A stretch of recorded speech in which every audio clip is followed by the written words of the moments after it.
But ఇక్కడ government వాళ్ళు ఇలా కాస్ట్లు పెంచేస్తుంటే సో మిడిల్ క్లాస్ వాళ్ళు కొనుక్కోవడానికి కష్టం అవుతుంది కదా. వాళ్ళు బతకాలా, మీరు బతకాలా? మీరు బతకాలని మీరు చేస్తారు, వాళ్ళు గవర్నమెంట్ నడిపియాలి కదా.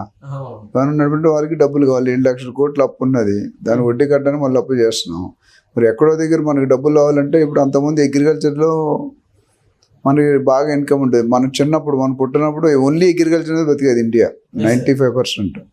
తర్వాత కొద్దిగా 10-20 ఇయర్స్ అయిన తర్వాత ఫార్మా మెడికల్ వచ్చింది, దాని డిమాండ్ పెరిగింది.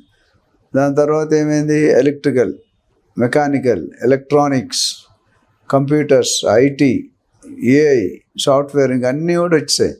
ఇవన్నిటికీ మించి ఉంది ఇప్పుడు రియల్ ఎస్టేట్. సో వాళ్ళని కూడా తలదన్ని వెళ్ళిపోయింది. అంటే డబ్బులు ఎథికల్గా చేసేవాడికి తక్కువ టైంలో ఎక్కువ రిటర్న్స్ అవ్వాలంటే ఓన్లీ ఒక మార్గం, ఓన్లీ వన్ మార్గం ఏంటంటే రియల్ ఎస్టేట్.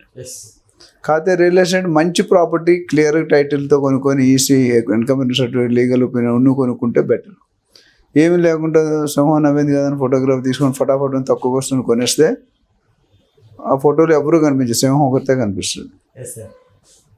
సో మనం పరిగెట్టే వేగం చాలా. ఇప్పుడు మీరు చూసుకుంటే డీర్, జింక్ అంటారా తెలుగులో, జింక ఎన్ని కిలోమీటర్ పరిగెడుతుంది తెలుసా గంటకి? 90 కిలోమీటర్లు.